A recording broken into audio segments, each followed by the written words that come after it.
The Legend of Jigong, Chapter 16.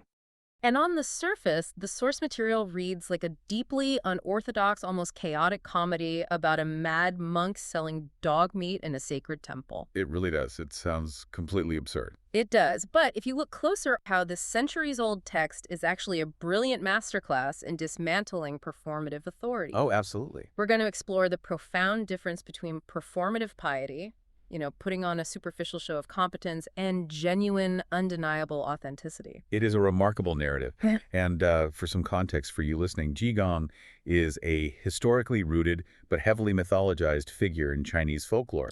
Very famous for wildly subverting traditional monastic codes. And our excerpt drops us directly into a moment of institutional crisis at the renowned Lingyan Temple. Yeah, a total crisis. The temple superintendent, a man named Guang Liang, is in a state of sheer panic. Yeah. Wealthy patrons, essentially major prospective donors, are arriving at the gates. And when you say panic, it is a full-blown corporate meltdown. Oh, completely. Guang Liang's response to this impending visit is to force all the resident monks into their formal attire. He makes them don the pianshon. Right, those very formal monastic robes. Yeah, and he commands them to grab their dharma instruments. He basically marches them down to the mountain gate to put on this highly polished, musical, solemn performance to welcome these VIPs. Which is just, it's entirely artificial. It feels exactly like the modern equivalent of forcing a scrappy tech startup to suddenly wear three-piece suits because, venture capitalists are touring the office. That artificiality is precisely what the text wants us to examine. A dharma instrument, by the way, refers to ritual tools used in Buddhist ceremonies. Like the wooden fish, bells, drums. Exactly. They are meant to aid in sincere meditation and chanting. Using them as a welcoming parade for rich donors is a complete corruption of their purpose. Yeah. And the wealthy visitors, particularly two prominent gentry, referred to as you and I, they immediately recognize this corruption. Their reaction is brutal. They do not hold back at all. Not even a little. They look at this grand, perfectly orchestrated display of monastic discipline, and they are completely repulsed. They literally call the performance deluding the masses with demonic words. Wow. Yeah, they accuse the monks of putting on a theatrical act, essentially faking their holiness just to secure a donation. What's fascinating here is how these powerful patrons are actively rejecting the superficial trappings of religion. Right. You might expect wealthy donors to demand deference and formality, but they see right through it. They are surrounded by people who pander to them every day because of their wealth. They get that all the time. Exactly. What they are actually searching for is authenticity. In fact, they are so offended by Guang Liang's artificial welcome that they threaten to take their massive charitable donations to another temple entirely. They claim the karmic affinity is wrong. Yes. Let's define that term for the listener, because karmic affinity, or yuan-fen, carries a lot of weight in this context. It really does. It implies a spiritual destiny or connection tying a person to a specific place or cause. So by saying the affinity is wrong, they are declaring that this temple is fundamentally misaligned with their spiritual path. Which is the ultimate insult to a temple superintendent. Oh, Guang Liang is terrified, because his perfectly executed dog and pony show has just alienated the very people he was trying to impress. Desperation sets in right about here. Guang Liang realizes the polished routine has failed, so he attempts a Hail Mary. What does he do? He begs them to stay and promises to show them the actual living Buddha of the temple, Jigong. He leads these frustrated, deeply cynical patrons away from the grand mountain gate and deeper into the temple grounds. Here's where it gets really interesting. Where does Guang Liang finally locate the great, enlightened, holy man? Oh, this is the best part. They find Jigong sitting right by the Mahavira Hall, and he is sitting with his eyes closed, just muttering to himself over and over, "Dog meat, 6 coins apiece." The contrast here is incredibly sharp. The Mahavira Hall is the main, most sacred hall of a Buddhist temple. The absolute center. Yes, usually enshrining the principal Buddha statues. It is a place of absolute reverence. And Buddhist monks are strictly vegetarian. Right. Consuming meat is a severe violation of their vows. Yet here is Jigong, positioned in the holiest part of the temple, publicly advertising the sale of dog meat. Which was considered particularly taboo? Highly taboo, and he's selling it for pocket change. So an ordinary person walking in would see a disgraced, rule-breaking monk defiling a sacred space. Guang Liang is mortified. Of course he is. But the patrons, they have the exact opposite reaction. The text says they instantly drop to their knees. They do. They bow down and declare that this man, muttering about cheap dog meat, possesses the true demeanor of an arhat, a fully enlightened being. Yes. But isn't that a massive leap in logic? Why would these sophisticated, cynical men immediately assume that a guy selling forbidden meat is enlightened? It connects directly to the Zen Buddhist concept of breaking attachments to forms. Superintendent Guangliang is entirely attached to the form of religion. The crisp robes, the synchronized chanting. The pristine halls, exactly. He cannot see past the surface. The patrons, however, recognize that true spiritual liberation doesn't look like a perfectly manicured statue. Right. A true arhat, someone who has attained profound nirvana and transcended worldly desires, is no longer bound by societal rules or performative dignity. They're beyond it. The patrons see Jigong's flagrant disregard for the rules not as madness, but as ultimate spiritual freedom. Which leaves Guangliang internally screaming. I mean, he did everything by the book and got called a fraud. Jigong breaks every rule in the sacred hall and gets worshipped. The irony is just fantastic. The superintendent is so embarrassed that he actually tries to intervene. He scolds Jigong for ignoring the guests and acting clueless, but the patrons immediately jump to Jigong's defense. They actually reprimand Guangling. They do. They demand to know how he dares to speak to the living Buddha that way, and they basically scare the superintendent into silence. This clears the stage for the true philosophical confrontation of the chapter. The main event. Right. The two wealthy patrons, identified only as the white-clad patron and the blue-clad patron, step forward. They respectfully state their purpose. Yeah. They haven't come to just give away money. They want something real. They have traveled specifically to ask Jigong about Zen pronounced Chan in Chinese, and specifically about Zen philosophy or Zen mechanisms, which is Chan-ji. Okay, let's unpack this. Because Jigong's immediate response to this profound philosophical inquiry is essentially a 12th century troll. That is the perfect way to describe it. He hears them ask about Chan-ji, and he uses a linguistic homophone to mock them. The words sound identical, but Jigong pretends they are using the characters for Chan, meaning gluttony, and Ji meaning hunger. Right. He looks at these wealthy, serious men seeking ultimate truth and says, "Oh, you're hungry and gluttonous. Go eat a piece of dog meat." It is a brilliant psychological test. He is deliberately misunderstanding their sophisticated vocabulary to see how attached they are to their own intellectual self-importance. Will they get offended? Will they storm off because the mad monk insulted their vocabulary? Exactly. But they hold their ground. They don't take the bait. Instead, they politely clarify that they do not mean gluttony and hunger. They stay completely calm. They explicitly state they mean Buddhist profoundness, the concept of same sound, different character. And then they raise the stakes exponentially. They establish a massive wager. They tell Jigong, if you can explain true Zen philosophy to us right now, if you can genuinely prove you possess this profound knowledge, we will personally fund the construction of the Great Stele Pavilion for the temple. That is a huge offer. But the caveat is just as severe.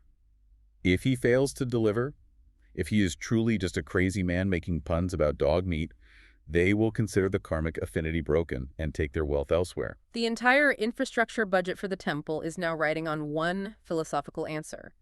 Jigong accepts the challenge. But instead of delivering a profound sermon, he leans even further into the absurdity. He doubles down. He really does. He says, "Oh, you want to know about gluttony and hunger?" And he recites this deeply bizarre folk poem. The poem is amazing. It goes like this.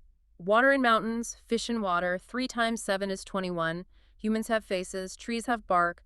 Don't wash the mud off radish chopsticks, wanting to go east but going west, refusing dry rations but wanting rice. The structure of that poem is meticulously designed to sound like it might contain wisdom, while actually being entirely void of it. It sounds profound if you aren't paying attention. Exactly. 3 times 7 is 21 is a basic tautology. Humans have faces, trees have bark, are just self-evident rural sayings. The rest are complete contradictions. I read that section 3 times, trying to decipher some hidden metaphor about the radish chopsticks before realizing that's exactly the trap. It's deliberate gibberish. It's totally meaningless. But the question is, how do the patrons know it's not some deep, impenetrable Zen metaphor? We've all seen situations where an authority figure says something nonsensical, and everyone else just nods along, pretending to understand so they don't look foolish. That is the crux of the test. By rejecting the nonsense, the patrons prove their own authenticity. They tell him flat out that his poem is completely wrong. They call him out. They do. They remind him that they are asking about the profound mysteries of the Buddhist gates, the Zen of studying Zen, the mechanism of heavenly mechanisms. They refuse to act like sycophants who will applaud anything a supposed holy man says. They demand the actual truth. Yeah. And because they passed that final test, Jigong finally drops the act. The homophones and the crazy folk poems vanish. He delivers the actual profound philosophical truth they have been seeking. This is the turning point. He tells them, and I want to quote the text carefully here, know that studying Zen is not Zen. If you ask of heavenly mechanisms, where are the mechanisms? Mechanism focuses on emptiness. Zen focuses on purity. Pure emptiness and empty purity is the Zen mechanism. That single sentence carries immense philosophical density. Let's look at the first part. Studying Zen is not Zen. Jigong is dismantling the entire intellectual pursuit of religion. Right. He is telling these highly educated patrons that the very act of trying to study Zen, of trying to analyze it and categorize it into neat mechanisms, actively distances them from experiencing it. Which suggests that enlightenment isn't something you can acquire through a textbook or a perfectly executed ritual. Precisely. The concept of pure emptiness and empty purity is a core tenet of advanced Buddhist thought. It means stripping away all the conceptual frameworks, all the anxieties, all the forms. Including the desire to understand Zen itself. Yes. True Zen isn't found in a profound-sounding poem or a specific meditation posture. It is found in the state of pure, unattached emptiness. Once you grasp the concept, you have to let go of the framework you used to get there. The text describes the patron's reaction to this as instantaneous enlightenment. Upon hearing that sentence, they describe the feeling as if a thatched block had suddenly been opened up in their minds. A sudden clearing of the path. All the intellectual confusion is gone, replaced by absolute clarity. They actually clap their hands and laugh aloud. It's this moment of pure, joyful realization. This intellectual and spiritual breakthrough immediately translates into a massive financial breakthrough. Having received the genuine wisdom they sought, the patrons are ecstatic. They are thrilled. They instantly call out for Guang Liang, the superintendent who is cowering in the background, demanding he bring the donation book and the 4 treasures of the study. The traditional writing implements of brush, ink, paper, and inkstone. What follows is a masterclass in 12th century fundraising, layered with all these intricate cultural dynamics. The wealthy donors start exchanging these highly polite, deferential folk sayings. It's quite a scene. The white-clad patron tries to get the others to sign the donation book first, and the blue-clad patron declines, saying, high water can't flood the ship's mast, meaning the person of highest status should lead the way. Very deferential. Then they try to get the surrounding crowd to sign first, and the crowd defers by saying, high water can't flood the duck. It is a vivid illustration of the concept of face and social hierarchy in historical China. No one wants to presume their donation or status is greater than the primary patrons, so they use these rural idioms to formally yield the floor. Right. But once those pleasantries conclude, the sheer scale of the financial commitment is staggering. The white-clad patron takes the brush and signs his pledge. He signs it simply as anonymous, which is a subtle but undeniable display of power. And he pledges 10,000 taels of silver. The blue-clad patron sees this, realizes he cannot possibly write a smaller number without losing face, and he also signs as anonymous for another 10,000 taels of silver. To contextualize that for the listener, a single tael of silver was a substantial amount of currency in historical China, often enough to sustain a common family for an extended period. A huge amount of money. 20,000 taels between 2 individuals is a colossal fortune. It's an astronomical sum for a single construction project. And the momentum just builds. There are over 300 other local gentry and wealthy individuals present in the crowd. They all start coming forward, donating 30 to 50 taels each, paying in actual cash and silver right there on the spot. It just pours in. To top it all off, the white-clad patron sits back down and casually mentions that he owns 16 large timber yards outside the city. He donates an unlimited supply of lumber for the entire Great Still Pavilion. He literally tells the temple to take whatever they need until the building is finished. If we connect this to the bigger picture, the text quietly dropped a detail in this exact moment that completely reframes the entire narrative we just analyzed. Wait, you mean the part about the crowd? Because when I read that, it completely broke my understanding of the story. How so? I was reading this thinking Jigong is just this chaotic, spontaneous eccentric who miraculously charms some random billionaires who happen to walk into the temple. The narrative casually reveals that these 300-plus gentry and wealthy individuals from Linen City did not just wander in by chance. They didn't. No. They were already previously influenced and mobilized by Jigong. He had already gone out, cultivated these relationships, and gathered these pledges long before this day. That changes everything. They were simply showing up at the temple today to formalize the donations. That implies this wasn't a spontaneous miracle at all. It was a deeply strategic, highly orchestrated setup. Jigong knew exactly who was coming. He knew exactly how much money they had. He even knew they were looking for an excuse to fund this specific pavilion. It demonstrates that Jigong's madness possesses a very sharp, profoundly practical edge. He had already secured the capital. So all of this was a show. The entire sequence of events at the temple, the panicked superintendent forcing the monks to dress up, the patrons getting disgusted by the artificiality, Jigong sitting in the sacred hall pretending to sell dog meat, the homophone jokes, the nonsense poetry, all of it was a calculated performance. He essentially let Guangliang make a total fool of himself with the formal robes, knowing full well that these specific, highly cynical donors would hate the performative piety. It was a trap. He set up an elaborate sting operation. He used the situation to humiliate the superficial leadership of his own temple, to prove a massive philosophical point to his donors about authentic spirituality, and to secure the temple's financial future all at the exact same time. It is a breathtaking maneuver, and it executes flawlessly. It really does. Guangliang, who started the day in a sheer panic over optics, looks at the ledgers and confirms they have richly enough money to complete the project, far more than they actually need. And what does Jigong do?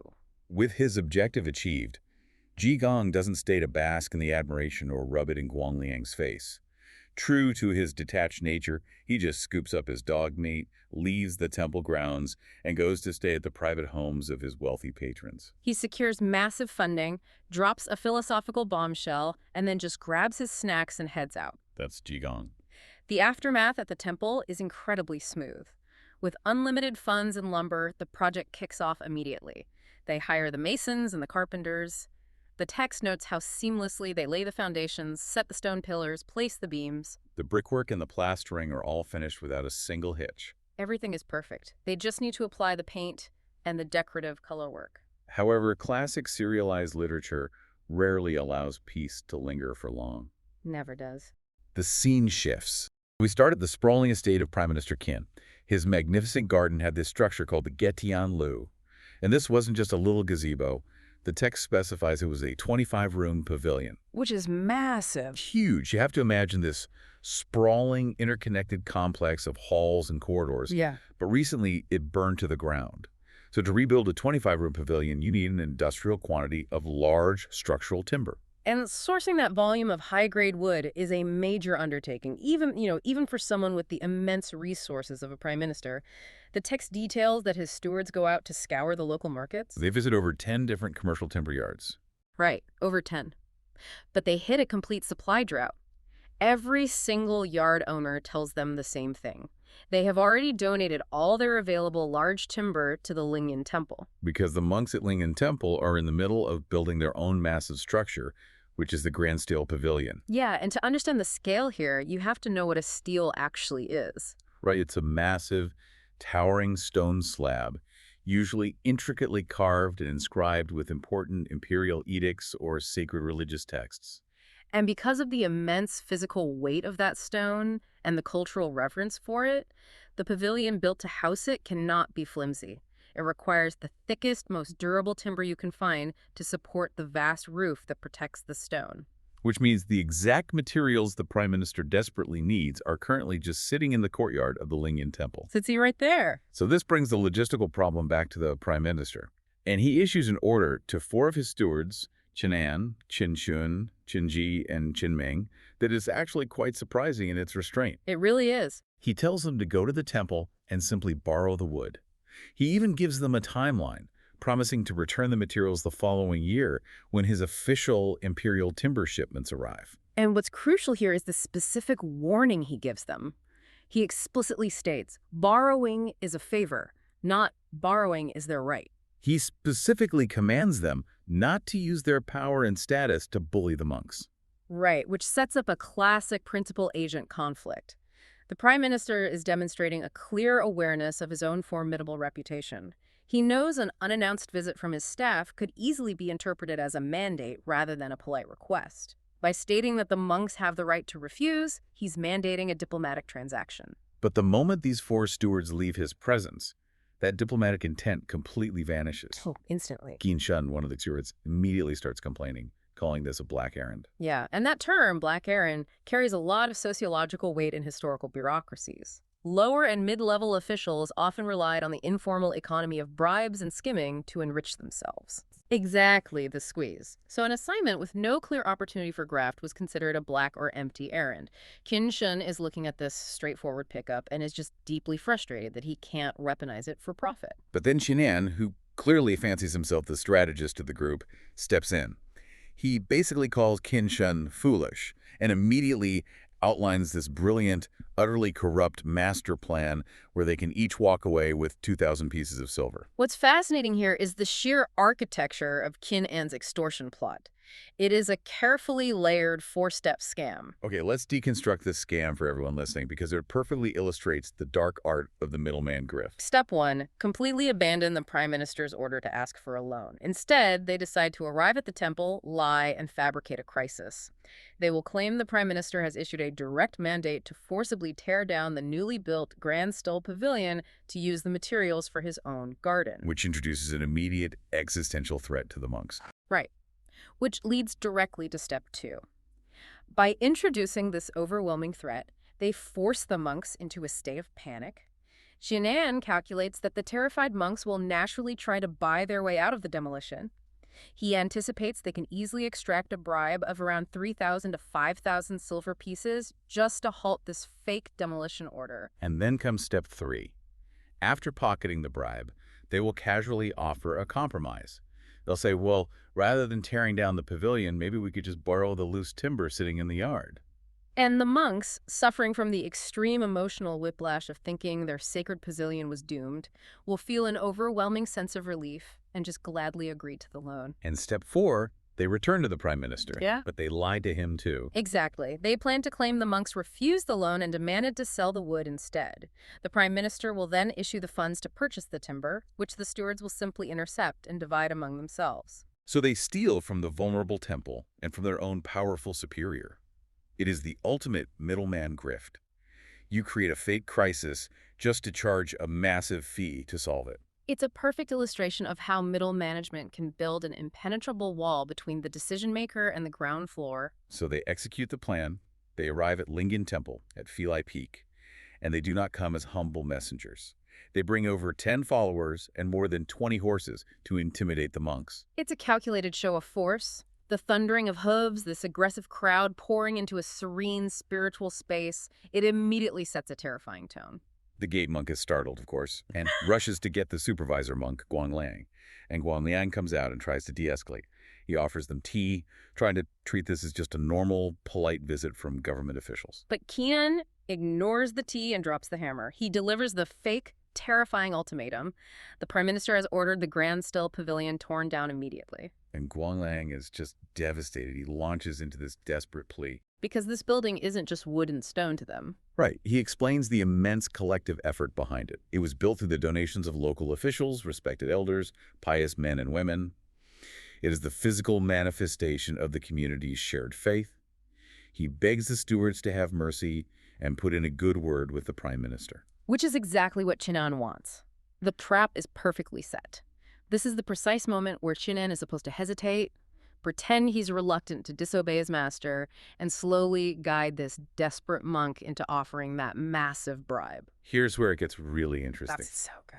Before Qinan can even start the extortion part of his plan, Qin Shun, the guy who was complaining earlier, just blurts out, "The prime minister's order is like an imperial decree. Who dares disobey?" Just unbelievable incompetence. The text actually notes that Qin An furiously glares at Qin Shun in that moment. Because Qin Shun's sheer foolishness just ruined the entire corrupt plan in 3 seconds. Yeah. But why? Why does that specific phrasing ruin it? Okay, so a successful extortion relies completely on the illusion of flexibility. You have to convince the victim that the impending disaster is severe, but also that you have the power to stop it if the price is right. Right. By equating the prime minister's order to an imperial decree, Qinshin removed all flexibility.